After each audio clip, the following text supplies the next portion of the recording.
السلام علیکم، خوش آمدید۔ میں نہیں جانتا تھا کہ میرا نام کیا ہے، شاید میرا کوئی نام نہیں تھا، مگر میری ماں مجھے ہر وقت گالی دے کر بلاتی اور شاید یہی میرا نام تھا۔ میری قسمت بھی میرے نام کی طرح تھی، ہر اچھی چیز، ہر اچھا کپڑا، ہر اچھا کھانا مجھ پر حرام تھا۔ میری ماں جو کہنے کو میری ماں تھی، مگر ایک ظالم حکمران کی طرح ظالم اور جابر تھی۔ اس کے منہ سے ہر وقت گالیوں کی برسات جاری رہتی، لالچی اور خود غرض اتنی کہ اپنا مقصد حاصل کرنے کے لیے کسی کو جان تک لینے سے گریز نہ کرتی۔ توبہ توبہ، میں کیسا لڑکا ہوں، کیسا کفر بک رہا ہوں، اور وہ بھی ماں کے خلاف۔ مگر میں کیا کروں، میری ماں ہی نے میری شخصیت کو ایسا بنا دیا کہ آج میں جب بھی بولتا ہوں تو کڑوا ہی بولتا ہوں۔ میری ماں، جسے سب ڈولی کہتے تھے، اس نے ایک 3 پہیوں والی لکڑی کی ریڑھی بنوائی تھی۔ اس طرح کی ریڑھی عموماً گدھا گر بھیک مانگنے کے لیے استعمال کرتے ہیں۔ اس وقت میری عمر اندازاً 8 یا 9 سال ہوگی۔ میری ماں مجھے منہ اندھیرے جگاتی، 2 تھپڑ اس قدر زور سے مارتی کہ خالی پیٹ مجھے چکر آنے لگتے۔ میری ماں مجھ سے بھیک منگوانے کا کام کرتی تھی، خود بھی پھٹے پرانے کپڑے پہنتی اور مجھے بھی ویسے ہی پہناتی۔ ہم سارا دن لوگوں کی باتیں سنتے رہتے، کچھ لوگ ہمیں دھتکار دیتے تو کچھ لوگ چند روپے ہمارے کشکول میں ڈال دیتے۔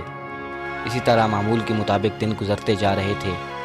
ماں کے ظلم میں کوئی کمی نہیں آئی تھی، وہ دن رات میری ٹھکائی میں لگی رہتی، کہیں میں اس سے بغاوت نہ کر دوں۔ حالانکہ میں ایسے کیسے کر سکتا تھا، کیونکہ ماں میری جیسی بھی تھی، وہ میرا واحد سہارا تھی۔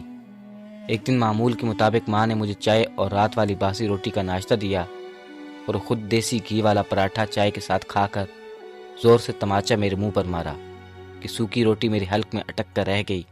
کہنے لگی، جلدی کرو، آج ہمیں جلدی پہنچنا ہے۔ ماں نے مجھے گالی دے دی تو میں حیران ہو کر سوچنے لگا کہ کیا یہ میری ماں ہے؟ ماں تو اپنے بچوں سے بہت پیار کرتی ہے، پھر میری ماں مجھ سے اتنی نفرت کیوں کرتی ہے؟ میں سوچ ہی رہا تھا کہ ماں نے میری پیٹھ پر زور سے تھپڑ دے مارا۔ میں ناشتہ ادھورا چھوڑ کر جھونپڑی سے باہر نکل آیا، ریڑھی کا ڈنڈا پکڑ کر آگے بڑھنے لگا، اور میری ماں نے ابھی منہ سے کپڑا ہٹایا ہی تھا، مگر پھر آبادی شروع ہوتے ہوئے اس نے کپڑا گرا دیا اور معمول کے مطابق آوازیں لگانے لگی۔ ماں کی آواز سن کر شدت کرب سے میری آنکھوں میں آنسو آ جاتے، اب بھی وہی آوازیں نکالتی۔ آج ہماری منزل کوئی اور تھی، لوگ آفس کے لیے آ جا رہے تھے، بچوں نے اسکول کی راہ لی ہوئی تھی۔ آہستہ آہستہ ہمارا برتن پیسوں سے بھرتا جا رہا تھا، مگر میں نوٹ کر رہا تھا کہ آج ماں کا دھیان بھیک مانگنے کی طرف نہیں تھا، بلکہ وہ بار بار ادھر ادھر دیکھ رہی تھی، جیسے اسی کسی کی تلاش ہو، مگر ایسا لگتا تھا کہ اسے مطلوبہ چیز نظر نہیں آ رہی۔ پھر ماں نے مجھے گلی میں داخل ہونے کا کہا اور میں گلی میں داخل ہو گیا۔ میں تو آہستہ آہستہ آگے بڑھتا جا رہا تھا، مگر ماں کا اضطراب میری سمجھ میں نہیں آ رہا تھا۔ اچانک ماں نے مجھے ایک گھر کے سامنے رکنے کے لیے کہا اور خود برقعے کے اندر سے ہی آہستہ آہستہ آواز میں کسی سے کہنے لگی، جو کہ مجھے نظر نہیں آ رہا تھا، آ جاؤ، میں تمہارے گھر کے سامنے ہوں۔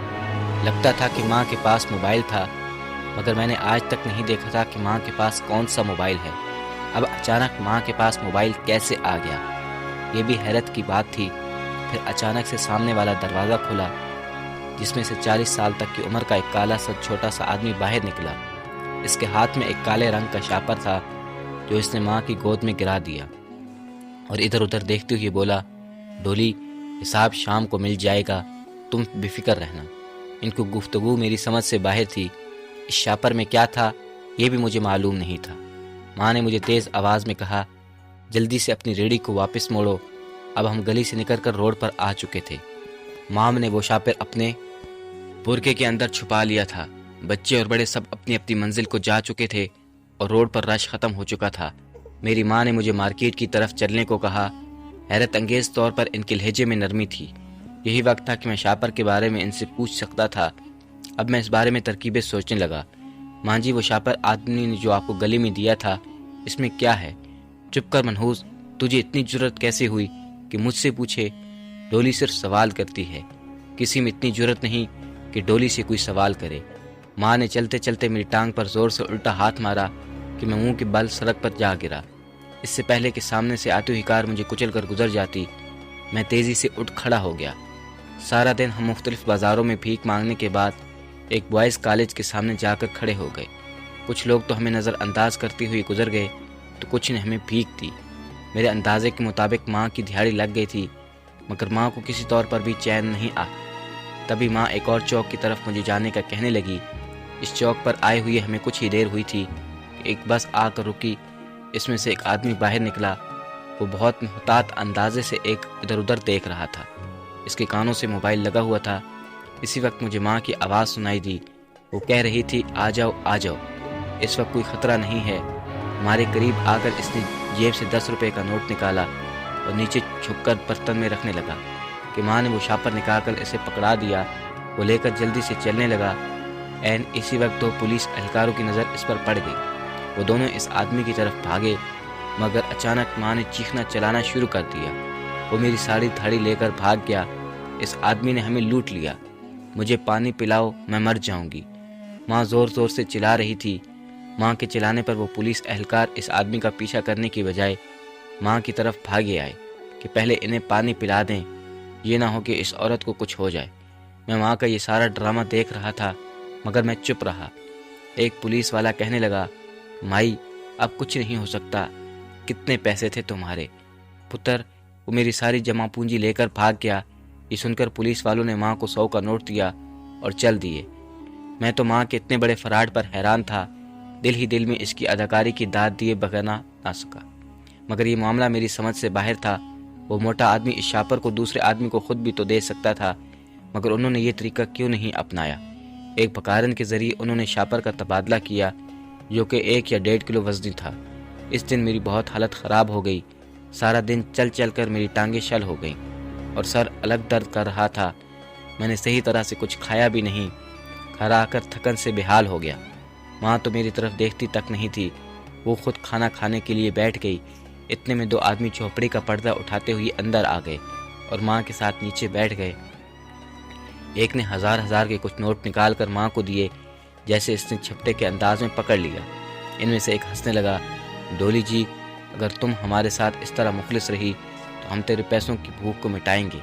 آپ فکر نہ کریں جی، مجھے صرف پیسوں سے مطلب ہے۔ میں آپ کے کاروبار میں کبھی ہیرا پھیرا نہیں کروں گی۔ اچھا، یہ چھوکرا کون ہے؟ یہ میرا بچہ ہے، تو اس کو کھانا نہیں دیا؟ اس نے ابھی ابھی کھایا ہے۔ میں ماں کے ظالمانہ جھوٹ پر حیران رہ گیا۔ ٹھیک ہے، اب ہم چلتے ہیں، کل اسی ٹائم پر آ جانا، مگر دھیان سے کسی کو شک نہ ہو جائے۔ یہ کہہ کر وہ لوگ چلے گئے۔ نیند نے مجھے کسی مہربان ماں کی طرح اپنی آغوش میں لے لیا۔ آدھی رات کا وقت ہوگا جب سخت بھوک کی وجہ سے میری آنکھ کھل گئی۔ اس وقت شدید بھوک تھی، میرا جی چاہا کہ دھاڑے مار مار کروں۔ اچانک میری نظر برتنوں پر گئی۔ وہاں ماں کا بچا ہوا کھانا کھا رہا تھا۔ تبھی میں کھانے پر یوں ٹوٹ پڑا جیسے صدیوں سے بھوکا ہوں۔ صبح سے شام تک تو ماں کے تھپڑ کھاتا رہتا تھا، مگر اب مجھے ایک اور بات بھی پریشان کر رہی تھی۔ وہ جو ایک آدمی کالا شاپر ماں کو پکڑاتا ہے اور ماں وہ شاپر دوسرے آدمی کو دے آتی تھی، یہ معاملہ کیا ہے؟ مگر ایک دن یہ معاملہ بھی حل ہو گیا۔ وہ یوں کہ ایک دن ماں اور میں اسی گھر کے سامنے کھڑے تھے کہ ایک لڑکا آیا اور کہنے لگا، ماں جی، تم روز یہاں کیا کرنے آتی ہو؟ یہ لوگ بہت بڑے مجرم ہیں، یہ ڈکیت ہیں اور پولیس ان کے پیچھے لگی ہوئی ہے۔ سارا محلہ ان سے ڈرتا ہے، یہ جو کام کرتے ہیں وہ تم جان لو تو تمہارے ہوش اڑ جائیں گے۔ یہاں نہ آیا کرو۔ اب مجھے ساری بات سمجھ میں آ گئی، مگر دل میں تجسس ابھی باقی تھا کہ ماں آخر کس چیز کا کاروبار کرتی ہے۔ خیر، اسی معمول میں 3 سال گزر گئے۔ اب میں نے بھی ماں کو ہٹ دھرمی دکھانا شروع کر دی۔ وہ مجھے مارنے لگتی تو میں اس کا ہاتھ پکڑ لیتا، جس پر اسے اور بھی زیادہ غصہ آ جاتا تو وہ مجھے شدت سے مارنے لگتی۔ ایک دن صبح کا ٹائم تھا، ماں مجھے مار رہی تھی کہ وہی آدمی آ گیا جو صبح کے وقت ماں کو شاپر دیتا تھا۔ اسے دیکھ کر بھی ماں کے ہاتھ نہ رکے۔ وہ بہت حیران نگاہوں سے ماں کو دیکھنے لگا۔ تم اپنے بیٹے پر اتنا ظلم کیوں کر رہی ہو؟ یہ منحوس میرے آگے بکواس کرتا ہے، جو بھی کام کہو ہیرا پھیری کرتا ہے۔ اس آدمی نے کہا، تو ڈولی جی اسے پیار سے سمجھاؤ نا، اس طرح تو یہ مر جائے گا۔ مگر ماں پر کوئی اثر نہیں ہوا۔ بہرحال وہ آدمی کل آنے کا کہہ کر چلا گیا۔ میں تو اس آدمی کا انتظار کرتا رہ گیا، کیونکہ اس نے میرے بارے میں بڑی اہم بات کہی تھی۔ بہرحال وہ 3 دن کے بعد بھی نہ آیا۔ ایک دن میں اپنی آنکھیں موند لیے لیٹا تھا کہ اچانک جھونپڑی کا پردہ سرکا اور ایک آدمی اندر داخل ہوا۔ اندر مکمل اندھیرا تھا۔ میں نے اسے آواز سے پہچانا۔ اس نے آتے ہی میرے بارے میں پوچھا تو ماں نے کہا کہ سو گیا ہے۔ اچھا، کتنی دیر ہوئی ہے؟ یہی کوئی آدھا گھنٹہ۔ اچھا، پھر یہی بات کرتے ہیں۔ ہاں تو تم کہو تمہیں اس سے کیا ڈر، اگر سن بھی لے تو کیا کر لے گا؟ نہیں ڈولی جی سمجھا کرو، بات ہی کچھ ایسی ہے، تم اسے سیدھا کرنا چاہتی ہو نا، تمہیں سمجھ جانا چاہیے کہ یہ اب سیدھا نہیں ہوگا، جیسے جیسے بڑا ہوگا تمہارے ہاتھ سے نکلتا جائے گا۔ لیکن پہلے یہ بتاؤ کہ یہ تمہاری سکی اولاد ہے؟ اس شخص نے پوچھا۔ ارے نہیں، سکی اولاد ہوتی تو یوں مارتی، گندگی کے ڈھیر سے اٹھایا تھا، کسی کی گناہ کی نشانی ہے، دیکھو اب یہ سیدھا تو ہوگا نہیں، کل کو یہ تمہیں مارے گا اور شاید بھاگ بھی جائے، اگر اسے قابو کرنا چاہتی ہو تو اس کے دونوں بازو اور ایک ٹانگ کٹوا دو۔ اس شخص نے کہا تھا، اف خدایا، میرے منہ سے ہلکی سی سسکی نکلی، میں پسینے میں نہا چکا تھا، اگر ذرا بھی روشنی ہوتی تو انہوں نے مجھے دیکھ لینا تھا، اور کچھ شک نہیں تھا کہ مجھے اسی وقت مار دیا جاتا۔ اب میں اس ماں سے کیسے کہتا کہ وہ تو میری ماں نہیں تھی؟ اچانک ڈولی کی آواز آئی، تو کیا میری روزی بند کرے گا؟ یہی تو میری روزی روٹی کا وسیلہ ہے۔ ماں نے کہا تھا، پھر مارتی کیوں ہوں اسے؟ کھانے کو اچھا کیوں نہیں دیتی؟ آخر تم اس کے بازو اور ٹانگ کٹوا دو تو تمہارا رزق اور بھی بڑھ جائے گا، کاروبار وسیع ہو جائے گا، جب تم اسے ریڑھی میں لاد کر باہر جاؤ گی نا، لوگ اسے معذور سمجھ کر تمہیں بہت کچھ دیں گے۔ اور ہاں، کھینچنے کی فکر مت کرو، میں تمہیں ایک لڑکا دوں گا، وہ ریڑھی کھینچے گا، تم اس کے ساتھ ساتھ چلنا۔ ایک دم ڈولی کی آنکھیں چمکنے لگی۔ ٹھیک ہے، میں تیار ہوں، اب مجھے کرنا کیا ہے؟ ڈولی نے کہا۔ پھر وہ شخص پرسوں آنے کا کہہ کر چلا گیا۔ میرے پاس صرف آج کا دن تھا، سارا دن سوچ سوچ کر میرا دماغ شل ہو گیا، مگر آج ماں نے مجھے باہر جانے نہیں دیا۔ کیا کوئی موقع نہیں مل رہا تھا کہ باہر جا سکوں؟ مجھے اپنی جان خطرے میں نظر آنے لگی۔ دوپہر سے شام اور شام سے رات ہو گئی۔ رات کا کھانا کھا کر ڈولی نے مجھے کہا کہ اب سو جاؤ، خود بھی میرے ساتھ لیٹ گئی، مگر وہ خود سو نہیں رہی تھی۔ میں بھی اس کے سامنے ایسے لیٹ گیا جیسے گہری نیند میں ہوں۔ کوئی رات کے 12 بجے کا وقت ہوگا جب میں آہستہ سے بغیر آواز نکالے نہایت آرام سے اٹھا۔ ڈولی بے ہوش ہو رہی تھی۔ میرا ہاتھ اس ڈنڈے کو تلاش کرنے لگا جو ڈولی نے اپنی حفاظت کے لیے رکھا ہوا تھا۔ اب وہی ڈنڈا مجھے اپنی حفاظت کے لیے چاہیے تھا۔ پھر ڈنڈا مجھے مل گیا۔ اب میرے ہاتھ اس ڈبے کو تلاش کرنے لگے جہاں ڈولی پیسے رکھتی تھی۔ وہ ٹین کے 2 ڈبے تھے، ایک میں سکے اور دوسرے میں کاغذ کے نوٹ، مگر میری بدقسمتی، میرا ہاتھ سکوں والے ڈبوں سے جا ٹکرایا تو آواز پیدا ہو گئی۔ اس کی وجہ سے ڈولی اٹھ کر بیٹھ گئی۔ میں آرام سے اپنی جگہ لیٹ گیا۔ ڈنڈا میں نے اپنے پاس رکھ لیا۔ ڈولی نے لالٹین جلا دی، پھر اس نے ہر طرف نظر دوڑائی۔ تھوڑی دیر کے بعد وہ لالٹین بند کر کے سو گئی۔ آدھا گھنٹہ میں اسی پوزیشن میں لیٹا رہا۔ میرے پاس بہت کم وقت تھا۔ میں نے ٹین کے ڈبے کو آہستہ سے لیٹے ہی لیٹے باہر دھکیلنا شروع کر دیا۔ پھر میں نے پیٹ کے بل زمین پر رینگنا شروع کر دیا۔ ڈنڈا میرے ہاتھ میں تھا۔ ابھی میرا ایک پاؤں اندر اور دوسرا باہر ہی تھا کہ ڈولی نے میرا اندر والا پاؤں زور سے پکڑ کر اندر کھینچا۔ اب کھڑی ہونے لگی ہی تھی کہ میرا ڈنڈے والا ہاتھ فضا میں لہرایا اور اس کے سر پر جا لگا۔ ڈولی چکراتی ہوئی نیچے جا گری۔ مجھے توقع تھی کہ میں پکڑا جاؤں گا، مگر ڈولی کی یہ توقع نہیں تھی کہ ڈنڈا اس کے سر پر لگے گا۔ میں نے پھر سے اندھا دھند بھاگنا شروع کر دیا۔ فقیر نگری سے باہر آ کر میں رکا نہیں تھا، بلکہ بھاگتا رہا۔ میری سانسیں پھول گئی تھی۔ ایسا پہلی بار ہوا تھا کہ میں رات کے گپ اندھیرے میں اکیلا تھا۔ میرا دل خوف سے لرز رہا تھا، مگر ڈولی کا خوف اس پر بھی بھاری تھا۔ میں اسے مارنا نہیں چاہتا تھا، کچھ بھی تھا۔ میں نے اس کا نمک کھایا تھا، میں نمک حرامی نہیں کر سکتا تھا، مگر میں اپنی جان بچانا چاہتا تھا۔ میں نے بھاگتے بھاگتے پیچھے مڑ کر نہیں دیکھا۔ اب دور دور سے کتوں کی بھونکنے کی آوازیں آ رہی تھی۔ یہ میری زندگی کی پہلی رات تھی جو میں اپنی مرضی سے جی رہا تھا۔ اب دور دور سے اذان کی آواز سنائی دینے لگی۔ اب میں روڈ پر آ چکا تھا۔ دور سے کسی گاڑی کی ہیڈ لائٹس دکھائی دی۔ اس سے پہلے کہ میں ادھر ادھر بھاگتا، ایک ٹرک میرے قریب آ کر رک گیا۔ ایک خوفناک نگاہوں والے آدمی نے میرا بازو پکڑ کر مجھے اندر بٹھا دیا۔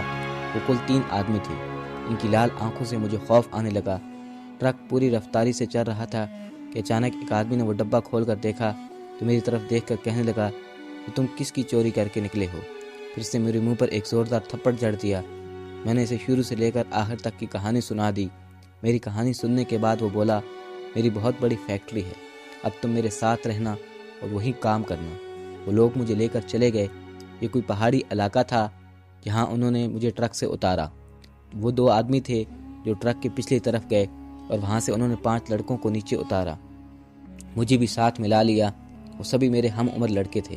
ان سب کی بھی ایک الگ الگ کہانی تھی۔ یہ لوگ بھی میرے ساتھ ہی کام کرتے تھے۔ یہاں کر مجھے اندازہ ہوا کہ میں ایک مصیبت سے نکل کر دوسری مصیبت میں پھنس گیا ہوں۔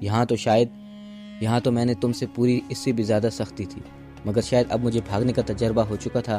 ایک دن اپنی جان بچا کر ان ٹرک والوں کے نرخے سے بھی نکل گیا۔ میں نے یہاں سے بھاگ کر ایک اور فیکٹری میں کام کرنا شروع کر دیا۔ حالات کے تھپیڑوں نے مجھے تعلیم کی اتنی قدر دلائی کہ میں نے فیکٹری ٹائم کے بعد اپنی پڑھائی بھی جاری رکھی۔ میں نئے سرے سے سکول گیا، جہاں اساتذہ نے میری اس قدر حوصلہ افزائی کی کہ میں بتا نہیں سکتا۔ انہوں نے میری شخصیت کو پھر سے نکالا، یہاں تک کہ میں اسکول پڑھتے پڑھتے ہی کام تک پہنچ گیا۔ بی کام پہنچتے پہنچتے میرے اندر کافی شعور آ چکا تھا۔ پھر ایک بار کالج کے ہونہار طلبات کو پریکٹس کے سلسلے میں بینک بھیجا تھا۔ میری کارکردگی سے متاثر ہو کر بینک والوں نے مجھے ایک اچھے عہدے پر بٹھا دیا۔ اب میں اللہ کا شکر ادا کرتا تھا، اس نے مجھے اس ذلت والی زندگی سے بچا لیا۔ میں نے تو اپنے سکے ماں باپ کو بھی نہیں دیکھا تھا، جنہوں نے مجھے پیدا کرنے کے بعد کچرے کے ڈھیر میں پھینک دیا۔ آخر میرا قصور کیا تھا؟ میں یہ سوچ سوچ کر بہت روتا تھا کہ میں کس کے گناہ کی نشانی ہوں، یا کس نے مجھے غربت سے تنگ آ کر پھینکا تھا۔ آج مجھے اس عورت کی بہت یاد آتی تھی جس نے مجھے 14 سال تک پالا تھا۔ پوری 3 سال بعد اسی شہر میں جا رہا تھا جہاں میں نے جنم لیا تھا، اور جہاں میری ماں مجھے روز گالیاں دیتی تھی۔ ابھی میں ڈولی کے ٹھکانے پر گیا نہیں تھا کہ مجھے دور سے ایک ریڑھی نظر آئی۔ جیسے جیسے وہ ریڑھی قریب آتی جا رہی تھی، میرے دل کی دھڑکنیں بڑھتی جا رہی تھی۔ میں ایک سائیڈ پر ہو گیا۔ میں نے اسے بالکل قریب سے گزرتے دیکھا تو دھک سے رہ گیا۔ جی ہاں، وہ کوئی اور نہیں، ڈولی تھی۔ اس کے دونوں بازو کہنیوں تک کٹے ہوئے تھے۔ اس ریڑھی کو ایک 10 سالہ بچہ دھکیل رہا تھا۔ زمانے بھر کا دکھ ڈولی کی آنکھوں میں تھا۔ اس کی آنکھوں میں آنسو کی برسات تھی۔ شاید اسے میری بد دعا لگی تھی۔ قدرت کا یہ انتقام تھا جو اس نے کبھی میرے ساتھ کرنا چاہا تھا، آج خود اس کے ساتھ ہو گیا۔ کہتے ہیں وقت اپنے آپ کو دہراتا ہے۔ کل جب میں ریڑھی چلاتا تھا تو وہ مجھے بات بات پر مارتی تھی، مگر آج نہ تو اس کے ہاتھ تھے اور نہ ہی زبان جو مجھ پر ظلم کرتی تھی۔ میں نے یہ بھی سنا تھا کہ مظلوم اور اللہ کے درمیان کوئی پردہ نہیں ہوتا۔ آج ہمارے سارے زمانے سے یہی سوال ہے کہ ہم جیسے بچوں کا کیا قصور ہے جنہیں پیدا کر کے کچرے کے ڈھیر میں پھینک دیا جاتا ہے؟ اگر ہمارا کوئی قصور نہیں تو دنیا ہمیں اتنی سخت سزائیں کیوں دیتی ہے کہ ہمیں خود اپنے وجود سے ہی نفرت ہونے لگتی ہے؟